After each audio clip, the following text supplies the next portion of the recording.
Hi everyone, ഞാൻ Arjun Sreekumar. Programming languages and computer graphics എന്ന unit 3-ലെ object oriented programming എന്ന ടോപ്പിക്കാണ് നമ്മൾ ഈ വീഡിയോയിലൂടെ പരിചയപ്പെടാൻ പോകുന്നത്. ഏതൊരു എഞ്ചിനീയറിംഗ് വിദ്യാർത്ഥിക്കും ഈ ഒരു ടോപ്പിക്ക് വളരെ ഫെമിലിയർ ആണ്. എന്നിരുന്നാലും നമ്മുടെ UGC നെറ്റ് എക്സാമിൻ്റെ പോയിൻ്റ് ഓഫ് വ്യൂവിൽ ആവശ്യമായിട്ടുള്ള ഡീറ്റെയിൽസാണ് ഈ വീഡിയോയിൽ നമ്മൾ ഡിസ്കസ് ചെയ്യുന്നത്. ഇത്രയാണ് നമ്മുടെ സിലബസിൽ തന്നേക്കുന്ന കണ്ടൻസ്. ഈ എല്ലാ ടോപ്പിക്സും ഈ വീഡിയോയിൽ ഞാൻ എക്സ്പ്ലെയിൻ ചെയ്യുന്നുണ്ട്. കൂടാതെ കുറച്ച് അഡീഷണൽ ഇൻഫർമേഷൻസ് ഇൻക്ലൂഡ് ചെയ്തിട്ടുണ്ട്. ഈ മൊത്തം വീഡിയോ ഞാൻ 4 പാർട്ടായിട്ട് ഡിവൈഡ് ചെയ്തിട്ടുണ്ട്. ആദ്യത്തെ പാർട്ടിൽ ഒബ്ജക്റ്റ് ഓറിയൻറ്റഡ് പ്രോഗ്രാമിൻ്റെ ഒരു ബാക്ക്ഗ്രൗണ്ട് സ്റ്റഡിയും, പാർട്ട് 2-ൽ ക്ലാസസ് ആൻഡ് ഒബ്ജക്ട്സ് എന്താണെന്നും, പാർട്ട് 3-ൽ ഒബ്ജക്റ്റ് ഓറിയൻറ്റഡ് പ്രോഗ്രാമിങ്ങിൻ്റെ ഫീച്ചേഴ്സിൻ്റെ എക്സ്പ്ലനേഷൻസും, ആൻഡ് പാർട്ട് 4-ൽ ഇൻഹെറിറ്റൻസ് എന്ന കോൺസെപ്റ്റ് മാത്രം കുറച്ച് ഡീറ്റെയിൽ ആയിട്ടുമാണ് എക്സ്പ്ലെയിൻ ചെയ്യാൻ ഉദ്ദേശിക്കുന്നത്. ഇതിൽ ഇൻഹെറിറ്റൻസ് ഒഴികെ ബാക്കിയുള്ള ടോപ്പിക്സിൻ്റെ ഏറ്റവും എസെൻഷ്യൽ ആയിട്ടുള്ള പോയിൻറ്റ്സ് മാത്രമേ ഞാൻ ഇതിനകത്ത് ഇൻക്ലൂഡ് ചെയ്തിട്ടുള്ളൂ. അവയുടെ further explanations programming in C++ എന്ന് പറഞ്ഞൊരു സെപ്പറേറ്റ് വീഡിയോ ഉണ്ട്. ആ വീഡിയോയിൽ ഇൻക്ലൂഡ് ചെയ്യുന്നതായിരിക്കും. ഈ ഒരു സ്ലൈഡ് കാണുമ്പോൾ നിങ്ങൾക്ക് സ്വാഭാവികമായിട്ട് 2 സംശയങ്ങളാണ് ഉണ്ടാകാൻ സാധ്യത. ഒന്നാമത്തെ സംശയം, കഴിഞ്ഞ 2 എക്സാമിലായിട്ട് ഈ ടോപ്പിക്കിൽ നിന്ന് ആകെ ഒരു ക്വസ്റ്റിനെ ചോദിച്ചുള്ളൂ. അങ്ങനെയാണെങ്കിൽ ഈ എൻറ്റയർ ടോപ്പിക്ക് പഠിക്കേണ്ട ആവശ്യമുണ്ടോ? ആ കഴിഞ്ഞ എക്സാമിന് ചോദിച്ച ക്വസ്റ്റ്യൻ കോൺസെൻട്രേറ്റ് ചെയ്ത ഏരിയ മാത്രം പഠിച്ചാൽ പോരെ, ബാക്കി സ്കിപ്പ് ചെയ്തുകൂടെ എന്നൊരു ഡൗട്ട് തോന്നാം. അതിനുള്ള മറുപടിയാണ് താഴെ കൊടുത്തിരിക്കുന്ന ഡിസ്ക്രിപ്ഷൻ. കഴിഞ്ഞ ഡിസംബറിൽ ഈ ടോപ്പിക്കിൽ നിന്നൊരു ക്വസ്റ്റ്യൻ വന്നു. ആ ഒറ്റ ക്വസ്റ്റ്യനിൽ തന്നെ നേരത്തെ നമ്മൾ കണ്ടൻസിൽ കണ്ട ഇൻസ്റ്റാൻഷിയേഷൻ, ഇൻഹെറിറ്റൻസ് ആൻഡ് പോളിമോർഫിസം, ഈ 3 ടോപ്പിക്കും കമ്പൈൻ ചെയ്തിട്ടായിരുന്നു ആ ക്വസ്റ്റ്യൻ. വേണമെങ്കിൽ ആ ക്വസ്റ്റ്യനെ 4 ഇൻഡിവിജ്വൽ ക്വസ്റ്റ്യൻസ് ആയിട്ട് സ്പ്ലിറ്റ് ചെയ്യാൻ പറ്റുമായിരുന്നു. അതുകൊണ്ട് തന്നെ ഈ ടോപ്പിക്കിലെ എല്ലാ സബ് ടോപ്പിക്സും ഈക്വലി ഇമ്പോർട്ടൻ്റ് ആണ്. മോസ്റ്റ് പ്രോബബ്ലി ക്വസ്റ്റ്യൻസ് ഇതുപോലെ ഒന്നിൽ കൂടുതൽ ഫീച്ചേഴ്സിനെ കമ്പൈൻ ചെയ്തിട്ടായിരിക്കും ക്വസ്റ്റ്യൻസ് ചോദിക്കാൻ പോകുന്നത്. രണ്ടാമത് തോന്നാൻ സാധ്യതയുള്ള ഡൗട്ട്, ഒരു ക്വസ്റ്റ്യൻ അല്ലേ ചോദിച്ചിട്ടുള്ളൂ കഴിഞ്ഞ 2 എക്സാമിൽ, അതുകൊണ്ട് ഈ ടോപ്പിക് അങ്ങ് സ്കിപ്പ് ചെയ്താലോ, ഇത് പോയാലും ഒരു മാർക്കല്ലേ പോകുകയുള്ളൂ. അതിനുള്ള മറുപടി എന്താണെന്ന് ചോദിച്ചാൽ, ഈ ടോപ്പിക് ഇമ്പോർട്ടൻ്റ് ആണ്. കാരണം ഈ കഴിഞ്ഞ എക്സാമിന് ചോദിച്ച ക്വസ്റ്റ്യൻ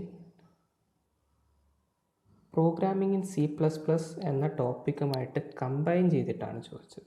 ആ ക്വസ്റ്റ്യനിൽ ഒരിടത്ത് പോലും ഒബ്ജക്റ്റ് ഓറിയൻറ്റഡ് പ്രോഗ്രാം എന്നൊരു വാക്കേ ഉണ്ടായിരുന്നില്ല. ക്വസ്റ്റ്യൻ ഇങ്ങനെയായിരുന്നു, which of the following are true about C++ എന്നാണ്. അതായത് ഒബ്ജക്റ്റ് ഓറിയൻറ്റഡ് പ്രോഗ്രാമിങ്ങിൽ പഠിക്കുന്ന കോൺസെപ്റ്റ്സിനെ programming in C++ and programming in Java ആയിട്ട് കമ്പൈൻ ചെയ്തിട്ടായിരിക്കും ക്വസ്റ്റ്യൻ ചോദിക്കാനുള്ള സാധ്യത കൂടുതൽ. അപ്പോൾ ആ ഏരിയാസ് എന്ന് അത് ഹൈ വെയിറ്റേജ് ഉള്ള ഒരു ഏരിയയാണ് പ്രോഗ്രാമിംഗ് ഇൻ C++.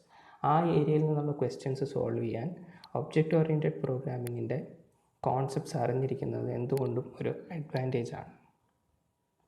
മാത്രമല്ല, ഈ ഏരിയയിൽ നിന്ന് വരുന്ന ക്വസ്റ്റ്യൻ നമുക്കൊരു 100% ഉറപ്പിച്ച് സ്കോർ ചെയ്യാൻ പറ്റുന്ന ഒരു ഏരിയയും കൂടിയാണ്.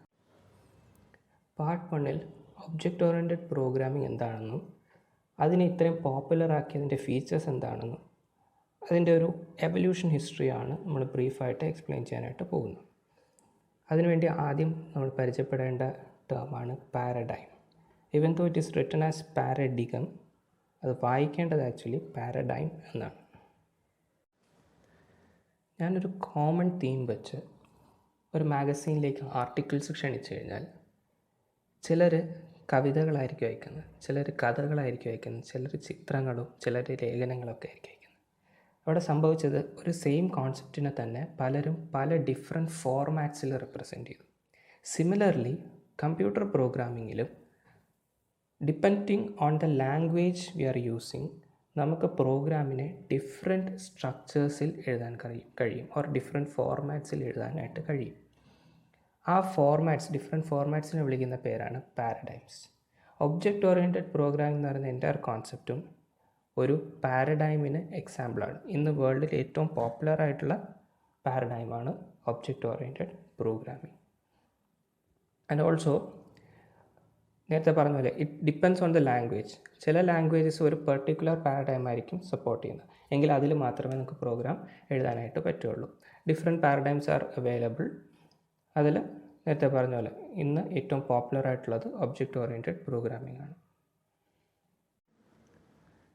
മുൻപുണ്ടായിരുന്ന ചില പാരഡൈംസും അവരുടെ ഡിസഡ്വാൻറ്റേജസും വളരെ ബ്രീഫായിട്ടൊന്ന് നോക്കാം.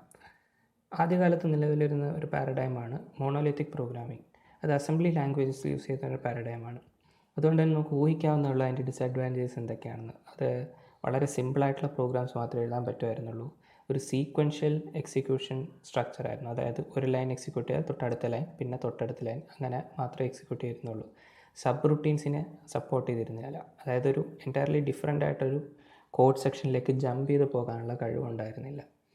പിന്നീട് ലാംഗ്വേജസ് ഇവോൾവ് ആയപ്പോൾ പുതിയൊരു പാരഡൈം വന്നു, പ്രൊസീജറൽ പ്രോഗ്രാമിംഗ് പാരഡൈം. അതിൽ importance was given to procedure than data. നമുക്കറിയാം ഇന്നത്തെ കാലത്ത് ഏറ്റവും എക്സ്പെൻസീവായിട്ടുള്ള സാധനം എന്താണെന്ന് ചോദിച്ചാൽ അത് ഗോൾഡോ പ്ലാറ്റിനമോ ഡയമണ്ടോ ഒന്നുമല്ല, ഇറ്റ് ഈസ് ഡേറ്റ. അതുകൊണ്ട് തന്നെ നമ്മൾ ഡേറ്റയ്ക്ക് ഏറ്റവും ഇമ്പോർട്ടൻസ് കൊടുത്ത് വേണം എന്ത് സോഫ്റ്റ്വെയർ ഉണ്ടാക്കിയാലും അതിൻ്റെ കോഡ് എഴുതാൻ. സോ പ്രൊസീജിയർ പ്രോഗ്രാമിൻ്റെ മെയിൻ ഡിസഡ്വാൻറ്റേജ് ഇതായിരുന്നു, ഡേറ്റയ്ക്ക് ഇമ്പോർട്ടൻസ് കൊടുത്തിരുന്നില്ല, അതിൻ്റെ അൽഗോരിതത്തിനാണ് ഇമ്പോർട്ടൻസ് കൊടുത്തിരുന്നത്. അതുകൊണ്ട് തന്നെ ഡേറ്റ സെക്യൂർ ആയിരുന്നില്ല. But it started supporting subroutines and it was used in Fortran and COBOL. പിന്നീട് വന്നൊരു പാരഡൈമാണ് സ്ട്രക്ചേർഡ് പ്രോഗ്രാമിംഗ് പാരഡൈം. അതിലേക്ക് വന്നപ്പോൾ സ്റ്റിൽ പഴയൊരു പ്രോബ്ലം എക്സിസ്റ്റ് ചെയ്യുന്നുണ്ടായിരുന്നു. That is importance was given to algorithm than data. Data ഒട്ടും secure ആയിരുന്നില്ല. പക്ഷേ it started supporting user defined data types. അതായത് ഫോർ എക്സാമ്പിൾ എനിക്ക് എൻ്റെ ഡേറ്റ് ഓഫ് ബർത്ത് സ്റ്റോർ ചെയ്യണം. എന്നാൽ ഡേറ്റ് ഓഫ് ബർത്ത് സ്റ്റോർ ചെയ്യാൻ സപ്പോർട്ട് ചെയ്യുന്ന പ്രിമിറ്റീവ് ആയിട്ടുള്ള ഡേറ്റ ടൈപ്സ് അതിന് മുമ്പ് ഉണ്ടായിരുന്നില്ല. വേറാസ് ഇൻ ദിസ് പാരഡൈം നമുക്ക് അതിന് വേണ്ടിയിട്ട് സ്പെഷ്യലൈസ്ഡ് ആയിട്ടുള്ള ഡേറ്റ ടൈപ്സ് ക്രിയേറ്റ് ചെയ്യാനുള്ള സപ്പോർട്ട് കൊണ്ടുവന്നു. And also it started using the divide and conquer structure. അതായത് ഒരു എൻറ്റയർ പ്രോഗ്രാമിനെ കുറേ സിംപ്ലർ സബ് പ്രോഗ്രാംസ് ആയിട്ട് ഡിവൈഡ് ചെയ്ത് അവർ ഇൻഡിവിജ്വലി സോൾവ് ചെയ്തിട്ട് തന്നെ അതിൻ്റെ റിസൾട്ട് കമ്പൈൻ ചെയ്യുന്നൊരു കോഡിംഗ് ടെക്നിക്കാണ് ഡിവൈഡ് ആൻഡ് കോൺക്വർ സ്ട്രക്ചർ. അത് ഈ പാരഡൈമിൽ യൂസ് ചെയ്തിരുന്നു. And it was successfully used in language such as C and Pascal. This is a very important slide. Object oriented പ്രോഗ്രാമിങ്ങിൻ്റെ പ്രധാനപ്പെട്ട ഫീച്ചേഴ്സാണ് ഈ സ്ലൈഡിൽ ഇൻക്ലൂഡ് ചെയ്തിട്ടുള്ളത്. ഇതിൽ നിന്ന് ക്വസ്റ്റ്യൻസ് വേണമെങ്കിൽ ചോദിക്കാം. അതുകൊണ്ട് തന്നെ ഇത് ഇമ്പോർട്ടൻ്റ് ആണ്. Please go through all these points. Object oriented programming വരുന്നത് അതിന് മുൻപുണ്ടായിരുന്ന എല്ലാ പാരഡൈംസിൻ്റെയും ഡിസഡ്വാൻറ്റേജസ് റെക്ടിഫൈ ചെയ്തുകൊണ്ടാണ്. മുൻപുണ്ടായിരുന്ന പാരഡൈംസിൽ പറഞ്ഞിരുന്ന ഏറ്റവും പ്രധാനപ്പെട്ട ഡിസഡ്വാൻറ്റേജ് എന്ന് പറയുന്നത് ഡേറ്റയ്ക്ക് ഇമ്പോർട്ടൻസ് കൊടുത്തിരുന്നില്ല എന്നുള്ളതാണ്. എന്നാൽ ഒബ്ജക്റ്റ് ഓറിയൻറ്റഡ് പ്രോഗ്രാമിൻ്റെ പ്രയോറിറ്റി ഡേറ്റയ്ക്ക് ഇമ്പോർട്ടൻസ് കൊടുക്കുക എന്നുള്ളതാണ്. Data is given at most importance. Data ഒരു സോഫ്റ്റ്വെയറിന് വേണ്ടുന്നുള്ള ഡേറ്റ എന്തൊക്കെയാണെന്ന് ആദ്യം തീരുമാനിച്ച ശേഷമാണ് അതുമായി അസോസിയേറ്റ് ചെയ്തിട്ടുള്ള അൽഗോരിതം ഓർ ഫങ്ഷൻസ് ഡിസൈഡ് ചെയ്യുന്നത്. പിന്നെ നേരത്തെ പറഞ്ഞ പാരഡൈംസിൽ വേറൊരു ഡിസഡ്വാൻറ്റേജ് ഡേറ്റയ്ക്ക് സെക്യൂരിറ്റി ഉണ്ടായിരുന്നില്ല. ആ സെക്യൂരിറ്റി കൊണ്ടുവരാനായിട്ട് ഒബ്ജക്റ്റ് ഓറിയൻറ്റഡ് പ്രോഗ്രാമിങ്ങിൽ രണ്ട് രീതിയിലാണ് ശ്രമിച്ചേക്കുന്നത്. ഒന്ന്, ഡേറ്റയെയും ആ ഡേറ്റയിൽ വർക്ക് ചെയ്യുന്ന ഫങ്ഷൻസിനെയും അല്ലെങ്കിൽ ആ ഡേറ്റയെ മാനിപ്പുലേറ്റ് ചെയ്യുന്ന ഫങ്ഷൻസിനെയും ഒന്നിച്ചൊരു കുടക്കീഴിൽ ഒരു യൂണിറ്റായിട്ട് നിർത്തി. ആ യൂണിറ്റിനെ വിളിക്കുന്ന പേരാണ് ക്ലാസ്. ആ class itself is an example for a user defined data types. മുൻപുള്ള പാരഡൈം, അതായത് സ്ട്രക്ചേർഡ് പാരഡൈമിൽ യൂസർ ഡിഫൈൻഡ് ഡേറ്റ ടൈപ്സ് ഉണ്ടായിരുന്നു. അവിടെ ഡേറ്റ എല്ലാം ഒന്നിച്ചൊരു യൂണിറ്റാക്കി കൊണ്ടുവന്നിരുന്നു. പക്ഷേ ആ ഡേറ്റയെ മാനിപ്പുലേറ്റ് ചെയ്യുന്ന ഫങ്ഷൻസ് മറ്റ് പലയിടത്തുമായിട്ട് സ്കാറ്റർ ചെയ്ത് കിടക്കുമായിരുന്നു. ഇവിടെ വന്നപ്പോൾ എല്ലാവരെയും ഒന്നിച്ച് ഒരു ക്യാപ്സ്യൂളാക്കി നിർത്തി. അതിനോടൊപ്പം സെക്യൂരിറ്റി ഇൻക്രീസ് ചെയ്യാനായിട്ട് സ്ട്രിക്റ്റ് ആയിട്ടുള്ള ആക്സസ് റൂൾസും ഒബ്ജക്റ്റ് ഓറിയൻറ്റഡ് പ്രോഗ്രാമിംഗ് ഇൻട്രൊഡ്യൂസ് ചെയ്തു. അതായത് ഒരു പെർട്ടിക്കുലർ ഡേറ്റ ആർക്കൊക്കെ യൂസ് ചെയ്യാം, എവിടെയൊക്കെ യൂസ് ചെയ്യാം, എങ്ങനെയൊക്കെ യൂസ് ചെയ്യാമെന്ന് ഡെവലപ്പറിന് സ്ട്രിക്റ്റായിട്ട് റൂൾസ് സെറ്റ് ചെയ്യാനായിട്ട് കഴിയും ഇൻ ഒബ്ജക്റ്റ് ഓറിയൻറ്റഡ് പ്രോഗ്രാമിംഗ്. പിന്നെ നേരത്തെ പോലെ ഡിവൈഡ് ആൻഡ് കോൺക്വർ സ്ട്രക്ചറാണ് ഫോളോ ചെയ്യുന്നത്. ആൻഡ് അടുത്ത point, one of the most important features of object oriented programming. Because നമ്മൾ ഉണ്ടാക്കുന്ന ഓരോ സോഫ്റ്റ്വെയറും റിയൽ വേൾഡിലുള്ള ഏതോ ഒരു പ്രോബ്ലത്തിനുള്ള ഫാസ്റ്റർ സൊല്യൂഷനാണ്. അങ്ങനെ വരുമ്പോൾ തീർച്ചയായിട്ടും നമ്മുടെ സൊല്യൂഷനും ആ റിയൽ വേൾഡിനെ റെപ്ലിക്കേറ്റ് ചെയ്യാൻ പറ്റുന്ന ഒന്നായിരിക്കണം. അത് ഒബ്ജക്റ്റ് ഓറിയൻറ്റഡ് പ്രോഗ്രാമിംഗ് പാരഡൈമിൻ്റെ ഡിസൈനിൽ വളരെയധികം ശ്രദ്ധ കൊടുത്തിട്ടുള്ളൊരു കാര്യമാണ്. നമുക്ക് ഏതൊരു റിയൽ വേൾഡ് പ്രോബ്ലത്തിനെയും അതേപോലെ റെപ്ലിക്കേറ്റ് ചെയ്യാൻ ഒബ്ജക്റ്റ് ഓറിയൻറ്റഡ് പ്രോഗ്രാമിംഗ് പാരഡൈമിൽ നമുക്ക് റെപ്ലിക്കേറ്റ് ചെയ്യാനായിട്ട് സാധിക്കും. അത് വളരെ ഇമ്പോർട്ടൻ്റ് ആയിട്ടുള്ളൊരു ഫീച്ചറാണ്. അത് മുൻപുണ്ടായിരുന്ന പാരഡൈംസിന് ഇല്ലാതിരുന്നതുമാണ്. And the code is maintainable. Code written in object oriented programming is maintainable and it is reusable as well. For example, ഞാൻ ഈ വർഷം ഒരു സോഫ്റ്റ്വെയർ ക്രിയേറ്റ് ചെയ്യുന്നു, അതിൻ്റെ വേർഷൻ 1. ഒരു 5 വർഷത്തിന് ശേഷം എനിക്ക് ഇതേ സോഫ്റ്റ്വെയറിൻ്റെ വേർഷൻ 2 ഇറക്കണമെങ്കിൽ ഫ്രം സ്ക്രാച്ച് ഞാൻ വീണ്ടും കോഡ് ചെയ്ത് തുടങ്ങേണ്ട ആവശ്യമില്ല. ഒബ്ജക്റ്റ് ഓറിയൻറ്റഡ് പ്രോഗ്രാമിങ്ങിലാണ് ഞാൻ കോഡ് എഴുതിയിട്ടുള്ളതെങ്കിൽ, ഈ ഫസ്റ്റ് വേർഷൻ എഴുതിയിട്ടുള്ളതെങ്കിൽ, അതേ കോഡിന് തന്നെ എനിക്ക് വേർഷൻ 2 വേണ്ടി റീയൂസ് ചെയ്യാം, കുറച്ച് with some additional features. So these are the most important features of object oriented programming paradigm. ഈ ഫീച്ചേഴ്സ് ഉള്ളത് കൊണ്ടാണ് ഈ ഒരു പാരഡൈം ഇന്ന് വേൾഡ് വൈഡ് ഏറ്റവും പോപ്പുലറായിട്ട് ഉള്ളത്. ഇതൊക്കെയാണ് ഒബ്ജക്റ്റ് ഓറിയൻറ്റഡ് പ്രോഗ്രാമിങ്ങിൻ്റെ പ്രധാനപ്പെട്ട ഫീച്ചേഴ്സ്. ഇതിൽ ആദ്യത്തെ 4 ആണ് നമ്മുടെ സിലബസ് പ്രകാരം ഇമ്പോർട്ടൻ്റ് ആയിട്ടുള്ള ടോപ്പിക്സ്. മോഡുലാരിറ്റി ആൻഡ് ഡെലിഗേഷൻ ഒരു എക്സാം പോയിൻ്റ് ഓഫ് വ്യൂവിൽ അത്ര ഇമ്പോർട്ടൻ്റ് ആയിട്ട് ടോപ്പിക് അല്ല, സോ അത് ഞാൻ സ്കിപ്പ് ചെയ്യുകയാണ്. ബാക്കി 4 പ്രോപ്പർട്ടീസും നമ്മൾ ഈ വീഡിയോയിൽ ഡീറ്റെയിൽ ആയിട്ട് നോക്കുന്നുണ്ട്. ഇനി ക്ലാസ്സസ് ആൻഡ് ഒബ്ജക്ട്സ് എന്താണെന്ന് ഡീറ്റെയിൽ ആയിട്ട് നോക്കാം. ക്ലാസ് എന്താണെന്നുള്ളത് ഞാനൊരു എക്സാമ്പിൾ വെച്ച് എക്സ്പ്ലെയിൻ ചെയ്യാം. നിങ്ങളുടെ സ്കൂൾ ഡേയ്സ് ഒന്ന് ആലോചിച്ച് നോക്കാം. എന്നും രാവിലെ നിങ്ങൾ സ്കൂളിലേക്ക് പോകുന്നു, എന്നിട്ട് ഒരു പെർട്ടിക്കുലർ റൂമിനകത്തേക്ക് നിങ്ങൾ കയറി പോകുന്നു. എന്നിട്ട് അന്നത്തെ ദിവസത്തിൻ്റെ ഒരു 90% നിങ്ങൾ ആ റൂമിനകത്താണ് സ്പെൻഡ് ചെയ്യുന്നത്, അല്ലേ? എങ്കിൽ ആ റൂമിൻ്റെ പ്രത്യേകതകൾ എന്തൊക്കെയാണെന്ന് നമുക്ക് നോക്കാം. ഒന്നാമത്തെ പ്രത്യേകത, ആ മുറിക്കകത്തുള്ള വിദ്യാർത്ഥികൾ പല സ്ഥലങ്ങളിൽ നിന്നായിരിക്കും വരുന്നത്. പക്ഷേ വൺസ് അവർ ആ മുറിക്കകത്ത് എൻ്റർ ചെയ്ത് കഴിഞ്ഞാൽ ദേ ആർ ഓൾ റിലേറ്റഡ്. എങ്ങനെ റിലേറ്റഡ് എന്ന് ചോദിച്ചാൽ they are there to achieve a common goal, that is to learn a particular subject. അപ്പോൾ ഒന്നാമത്തെ പ്രത്യേകത മനസ്സിലായി, ആ റൂമിനകത്തുള്ളവർ എല്ലാവരും എന്തോ ഒരു കാരണം കൊണ്ട് റിലേറ്റഡ് ആണ്. രണ്ടാമത്തെ പ്രത്യേകത, ആ മുറിക്കകത്ത് പ്രവേശിച്ചു കഴിഞ്ഞാൽ അതിനകത്തുള്ള ഓരോ വിദ്യാർത്ഥിക്കും തോന്നിയതുപോലെ പെരുമാറാനായിട്ട് കഴിയില്ല. ആ മുറിയുടെ കുറച്ച് ഡിസിപ്ലിൻസ് ഉണ്ട്. ആ ഡിസിപ്ലിൻസ് അനുസരിച്ച്, അല്ലെങ്കിൽ കുറച്ച് റൂൾസ് ഉണ്ട്, ആ റൂൾസ് അനുസരിച്ചുള്ള ബിഹേവിയർ മാത്രമേ അലൗഡ് ആയിട്ടുള്ളൂ. മൂന്നാമത്തെ പ്രത്യേകത, ആ മുറിയിൽ നിന്ന് ഒരാൾക്ക് പുറത്തേക്ക് പോകാനോ പുറത്തുനിന്ന് ഒരാൾക്ക് അകത്തേക്ക് വരാനോ ചില റെസ്ട്രിക്ഷൻസ് ഉണ്ട്. അതിന് ഒരു പർട്ടിക്കുലർ പെർമിഷൻസ് വേണം. അതല്ലെങ്കിൽ ചില റൂൾസ് അനുസരിച്ച് മാത്രമേ അകത്തുനിന്ന് പുറത്തേക്ക് പോകാനും പുറത്തുനിന്ന് അകത്തേക്ക് വരാനും പാടുള്ളൂ. അപ്പോൾ ഇത്രയും പ്രോപ്പർട്ടീസ് ഫോളോ ചെയ്യുന്ന അല്ലെങ്കിൽ പൊസസ് ചെയ്യുന്ന ആ റൂമിനെ നമ്മൾ സാധാരണ വിളിക്കുന്ന പേരെന്താണ്? It's nothing but class. ഞാൻ ഈ പറഞ്ഞ എക്സാമ്പിളിൽ തന്നെ ക്ലാസ്സിൻ്റെ സകല ഡെഫിനിഷൻസും ഉണ്ട്. എന്നിരുന്നാലും അത് മിസ് ചെയ്തവരുണ്ടെങ്കിൽ അല്ലെങ്കിൽ മനസ്സിലാവാത്തവരുണ്ടെങ്കിൽ അവർക്ക് വേണ്ടി ഞാൻ ഒന്നുകൂടെ ഒന്ന് എക്സ്പ്ലെയിൻ ചെയ്യാം. ഇവിടെ നമ്മുടെ ക്ലാസ്സിനകത്തുള്ള ഓരോ വിദ്യാർത്ഥികളും ആ ക്ലാസ്സിൻ്റെ റെപ്രസെൻറ്റേറ്റീവ്സ് ആണെന്നതിൽ നിങ്ങൾക്ക് ഡൗട്ടൊന്നും ഉണ്ടാവില്ല. എങ്കിൽ ക്ലാസ് എന്താണെന്ന് ചോദിച്ചാൽ വളരെ സിമ്പിളായിട്ട് ഇങ്ങനെ പറയാം. ക്ലാസ് കുറേ ഡെഫിനിഷൻസിൻ്റെ അല്ലെങ്കിൽ കുറേ റൂൾസിൻ്റെ അല്ലെങ്കിൽ കുറേ ഇൻസ്ട്രക്ഷൻസിൻ്റെ ഒരു കളക്ഷനാണ്. എന്തിനാണ് ഈ ഡെഫിനിഷൻസ് ചോദിച്ചാൽ, ആ ക്ലാസ്സിനെ റെപ്രസെൻ്റ് ചെയ്യുന്ന ആൾക്കാരെ ഡിഫൈൻ ചെയ്യാൻ ഉപയോഗിക്കുന്നതാണ് ഈ ഡെഫിനിഷൻസ്.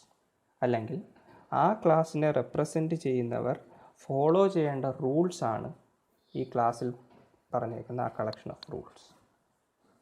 അങ്ങനെ നോക്കുകയാണെങ്കിൽ നമ്മുടെ ഇപ്പോൾ പറഞ്ഞ എക്സാമ്പിളിൽ ആ വിദ്യാർത്ഥികളാണ് റെപ്രസെൻറ്റേറ്റീവ്സ് ആൻഡ് അവരെ മോഡൽ ചെയ്തെടുക്കുന്ന ഡിസിപ്ലിനാണ്, അല്ലെങ്കിൽ അവരെ മോഡൽ ചെയ്തെടുക്കുന്ന അല്ലെങ്കിൽ അവർ ഫോളോ ചെയ്യേണ്ട സബ്ജക്റ്റ്, അവരുടെ ഏജ് ഗ്രൂപ്പ്, ഈ വക കാര്യങ്ങളുടെ ആ ഒരു കളക്ഷനാണ് ആ ക്ലാസ് റൂം ഇറ്റ്സെൽഫ്.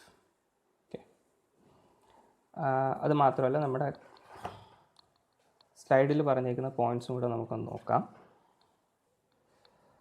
ഇവിടെ പറഞ്ഞേക്കുന്നത് class defines data and related operations but do not possess data by itself. നമ്മുടെ എക്സാമ്പിൾ നോക്കുകയാണെങ്കിൽ ആ ഡിസിപ്ലിൻസ് ആണ് ക്ലാസ് എന്ന് കരുതി ആ ഡിസിപ്ലിൻ ഇറ്റ് സെൽഫ് ഒരു സ്റ്റുഡൻ്റ് അല്ല.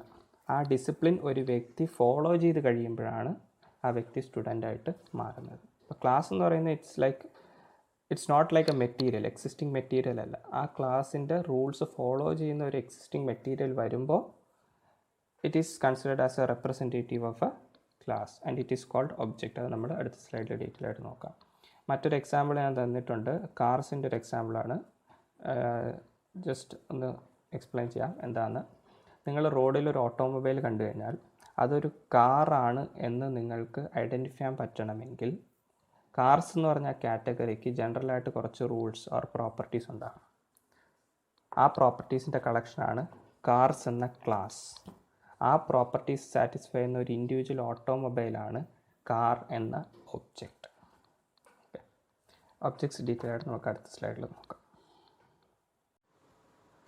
കഴിഞ്ഞ സ്ലൈഡിൽ ഓൾറെഡി പറഞ്ഞു കഴിഞ്ഞാൽ ഒരു പോയിൻ്റാണ്, ഒബ്ജക്ട്സ് എന്ന് പറയുന്ന it is A representation of a class.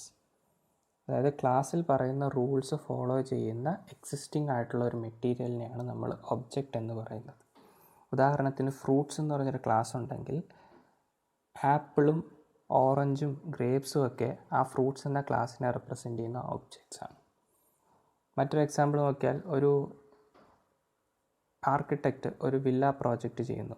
ഒരേപോലത്തെ 5 വീടുകൾ കെട്ടുകയാണ്.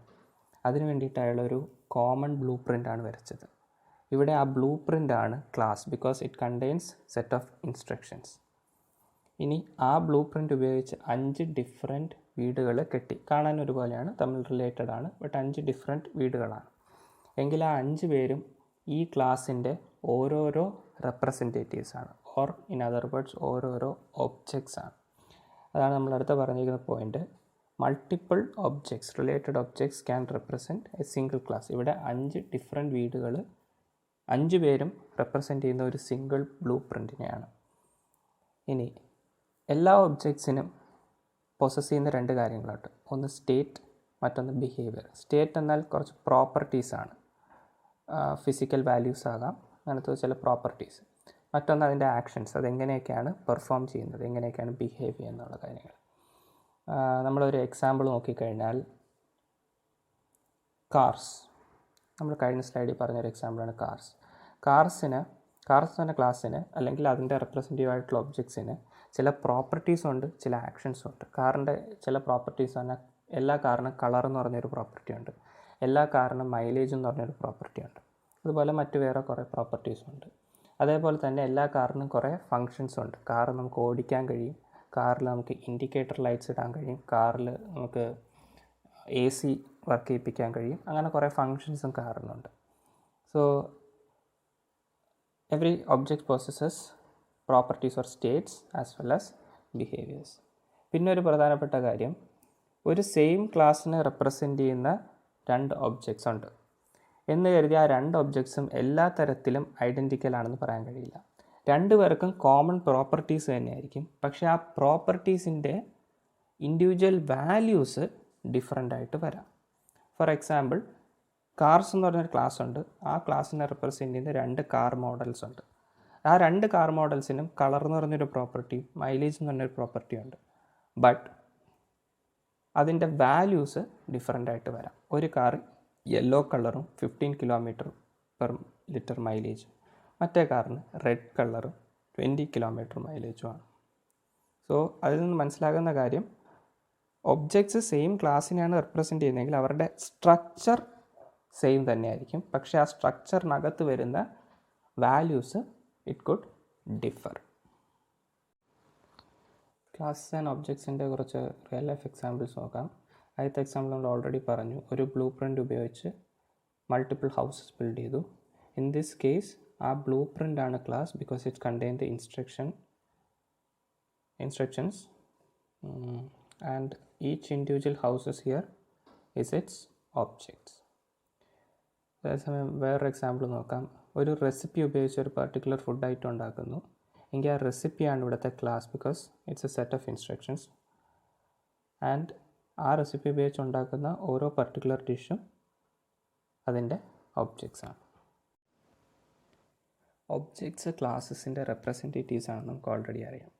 ഈ ഒബ്ജക്റ്റിന് വേറൊരു പേരും കൂടെയുണ്ട്, വേറൊരു രീതിയിലും കൂടെ അറിയപ്പെടും. Objects are also known as instances of a class. അതുകൊണ്ട് തന്നെ the process of creating an object of a class can also be said as the process of creating an instance of a class, or in one word as instantiation. അപ്പോൾ class എന്ന് പറഞ്ഞ റൂൾസിനെ represent ചെയ്ത് ഒരു particular entity ഉണ്ടാകുമ്പോൾ അതിനെ ആ ക്ലാസ്സിൻ്റെ ഒരു ഇൻസ്റ്റൻസ് എന്നാണ് വിളിക്കുന്നത്, അല്ലെങ്കിൽ ഒരു ഒബ്ജക്റ്റ് എന്നാണ് വിളിക്കുന്നത്.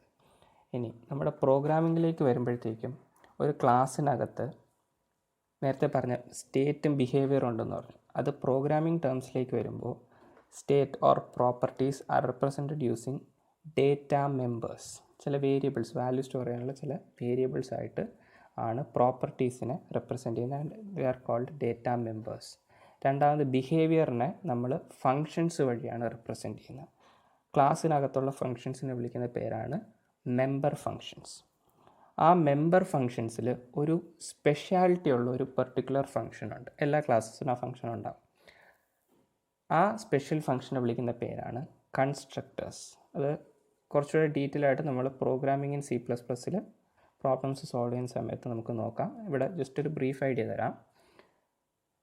Constructors are special functions. അതിന് ഒരുപാട് പ്രോപ്പർട്ടീസ് ഉണ്ട്, അത് നമുക്ക് പിന്നെ നോക്കാം. എന്തായാലും ആ സ്പെഷ്യൽ ഫങ്ഷൻ്റെ പ്രധാന ഉദ്ദേശം എന്ന് പറയുന്നത് ഈ ക്ലാസ്സിനകത്തുള്ള ഡേറ്റ മെമ്പേഴ്സിന് ഇനിഷ്യൽ വാല്യൂസ് സെറ്റ് ചെയ്യുക എന്നുള്ളതാണ്. ഈ ഇനിഷ്യൽ വാല്യൂസ് സെറ്റ് ചെയ്യേണ്ടി വരുന്ന എപ്പോഴാണെന്ന് ചോദിച്ചാൽ ആ ക്ലാസ്സിൻ്റെ ഒരു ഇൻസ്റ്റൻസ് ഓർ ഒബ്ജക്റ്റ് ക്രിയേറ്റ് ചെയ്യുന്ന സമയത്ത്. അപ്പോൾ ഒരു ഒബ്ജക്റ്റ് ക്രിയേഷൻ നടക്കുമ്പോൾ ഓർ ഇൻസ്റ്റാൻഷിയേഷൻ നടക്കുമ്പോൾ കൺസ്ട്രക്ടർ എന്ന് പറഞ്ഞ ഫംഗ്ഷൻ ഓട്ടോമാറ്റിക്കലി അപ്പം തന്നെ എക്സിക്യൂട്ട് ആകും. കാരണം വാല്യൂ ഇനിഷ്യലൈസ് ചെയ്യേണ്ടത് ഒബ്ജക്റ്റ് ക്രിയേറ്റ് ചെയ്യുന്ന സമയത്താണ്. അത് പിന്നീട് കൺസ്ട്രക്ടർ കുറേ സമയം കഴിഞ്ഞിട്ട് എക്സിക്യൂട്ട് ചെയ്യേണ്ട പ്രയോജനമൊന്നുമില്ല. സോ ഒബ്ജക്റ്റ് ക്രിയേറ്റ് ചെയ്യുന്ന സമയത്ത് തന്നെ ഇമ്മീഡിയറ്റ്ലി റണ്ണാവുന്ന ഫംഗ്ഷനാണ് കൺസ്ട്രക്ടേഴ്സ്. ഇത് വേണമെങ്കിൽ ഒരു ക്വസ്റ്റ്യൻ ചോദിക്കാൻ സാധ്യതയുള്ളൊരു ടോപ്പിക്കാണ്. വേണമെങ്കിൽ ചോദിക്കാം, വിച്ച് ഓഫ് അല്ലെങ്കിൽ name the function that gets executed during instantiation, അല്ലെങ്കിൽ ഇൻസ്റ്റാൻഷിയേഷൻ്റെ സമയത്ത് എന്തൊക്കെ നടക്കും എന്ന് പറഞ്ഞ് താഴെ കുറച്ച് ഓപ്ഷൻസ് തരാം. അതിനകത്ത് ഏതൊക്കെ കാര്യങ്ങളാണ് ഇൻസ്റ്റാൻഷിയേഷൻ്റെ സമയത്ത് നടക്കുന്നതെന്ന് ചോദിച്ചിട്ട് ക്വസ്റ്റ്യൻ ചോദിക്കാം. ഇൻസ്റ്റാൻഷിയേഷൻ്റെ സമയത്ത് നടക്കുന്ന കാര്യങ്ങളിലൊന്നാണ് കൺസ്ട്രക്ടർ ഗെറ്റ് എക്സിക്യൂട്ടഡ്. രണ്ടാമത് നടക്കുന്നൊരു കാര്യമാണ് മെമ്മറി ഗെറ്റ്സ് അലോക്കേറ്റഡ്. നമ്മളൊരു ക്ലാസ് ഡിഫൈൻ ചെയ്യുമ്പോൾ അതിനകത്ത് ആവശ്യമുള്ള ഡേറ്റ മെമ്പേഴ്സ് ആരൊക്കെയാണെന്ന് എല്ലാം ഡിഫൈൻ ചെയ്ത് വെച്ചിട്ടുണ്ട്. പക്ഷേ കമ്പൈൽ ചെയ്യുന്ന സമയത്ത് കമ്പൈലർ ക്ലാസിൻ്റെ ഡെഫിനേഷൻ കണ്ട ഉടനെ പോയി മെമ്മറി അലോക്കേറ്റ് ചെയ്യുകയില്ല. പകരം ഇൻസ്റ്റാൻഷിയേഷൻ പ്രോസസ്സ് നടക്കുമ്പോൾ ആ ക്ലാസിൻ്റെ ഒരു റെപ്രസെൻറ്റേറ്റീവ് ജനിക്കുമ്പോൾ മാത്രമേ മെമ്മറിയിൽ കമ്പൈലർ ആവശ്യമുള്ള സ്പേസ് അലോക്കേറ്റ് ചെയ്യുള്ളൂ. അപ്പോൾ ഇൻസ്റ്റാൻഷിയേഷൻ എന്ന് പറഞ്ഞ പ്രോസസ്സ് എന്ന് പറയുന്നത് it is A process of creating an instance or an object of a class. And അത് സംഭവിക്കുമ്പോൾ നടക്കുന്ന പ്രധാനപ്പെട്ട രണ്ട് കാര്യങ്ങൾ: ഒന്ന്, the constructor of the class gets executed automatically, and the other thing is memory for the particular object gets allocated in the RAM. Object oriented പ്രോഗ്രാമിങ്ങിൻ്റെയും ഒരു earlier പാരഡൈമിൻ്റെ ഒരു കമ്പാരിസനാണ് ഇവിടെ തന്നേക്കുന്നത്. ആദ്യം തന്നേക്കുന്ന പ്രോഗ്രാം പഴയൊരു പാരഡൈം, പ്രൊസീജറൽ പാരഡൈം യൂസ് ചെയ്തിട്ടാണ് എഴുതിയേക്കുന്നത്. രണ്ടാമത് തന്നേക്കുന്ന ഒബ്ജക്റ്റ് ഓറിയൻറ്റഡ് പ്രോഗ്രാം വെച്ചും. നിങ്ങൾക്ക് ഒറ്റനോട്ടത്തിൽ കാണുമ്പോൾ രണ്ടും തമ്മിൽ കോഡിൻ്റെ സൈസിൽ വലിയൊരു ഡിഫറൻസ് തോന്നുന്നുണ്ടെങ്കിലും ഉറപ്പിച്ച് പറയാൻ കഴിയും the object oriented programming version is the better one. Because ഇവിടെ നോക്കിക്കഴിഞ്ഞാൽ രണ്ട് പ്രോഗ്രാമും ചെയ്യുന്ന എക്സാക്ട്ലി സെയിം കാര്യമാണ്. രണ്ട് ഇൻറ്റിജർ നമ്പേഴ്സിൻ്റെ സമ്മ് കണ്ടുപിടിച്ച് അത് പ്രിൻറ്റ് ചെയ്യുന്നു. ഫസ്റ്റ് കേസിൽ നിങ്ങൾക്ക് നോക്കിയാൽ അറിയാം, എയും ബിയും രണ്ട് ഇൻറ്റിജേഴ്സ്, അവരാണ് നമ്മുടെ പ്രധാനപ്പെട്ട ഡേറ്റ. ആ ഡേറ്റയ്ക്ക് ഇവിടെ ഒരു തരത്തിലുള്ള സെക്യൂരിറ്റി ഇല്ല. ഡയറക്റ്റ്ലി നമ്മൾ മെയിൻ ഫംഗ്ഷനകത്ത് ആ എയും ബിയും മാനിപ്പുലേറ്റ് ചെയ്യുകയാണ്. വേറാസ് object oriented programming version second പ്രോഗ്രാമിലേക്ക് നോക്കുകയാണെങ്കിൽ എയും ബിയും ഡേറ്റ അവരെ വളരെ സെക്യൂർ ആയിട്ടൊരു ക്ലാസ്സിനകത്ത് വെച്ചിട്ടുണ്ട്. മെയിൻ ഫംഗ്ഷനകത്ത് നോക്കിയാൽ നമുക്കറിയാൻ പറ്റും എയും ബിയും നമ്മൾ ഡയറക്റ്റ്ലി ഒരിടത്തും ആക്സസ് ചെയ്യുന്നില്ല. എയും ബിയും നമ്മൾ മാനിപ്പുലേറ്റ് ചെയ്യുന്നതെല്ലാം ക്ലാസ്സിൻ്റെ തന്നെ എയും ബിയും മെമ്പറായിട്ടുള്ള അതേ ക്ലാസ്സിൻ്റെ തന്നെ മെമ്പേഴ്സ് വഴിയാണ് നമ്മൾ ആക്സസ് ചെയ്യുന്നത്. ഇതുവഴി നമ്മുടെ ഡേറ്റ സെക്യൂരിറ്റി ആൻഡ് ഇൻറ്റഗ്രിറ്റി നമുക്ക് മെയിൻറ്റെയിൻ ചെയ്യാനായിട്ട് പറ്റുന്നുണ്ട്. സോ അത്രയേ ഉള്ളൂ ഒബ്ജക്റ്റ് ആൻഡ് ക്ലാസ്സസിനെ കുറിച്ച് പറയാനുള്ളത്. അടുത്ത പാർട്ടിൽ നമുക്ക് characteristics of object oriented programming നോക്കാം.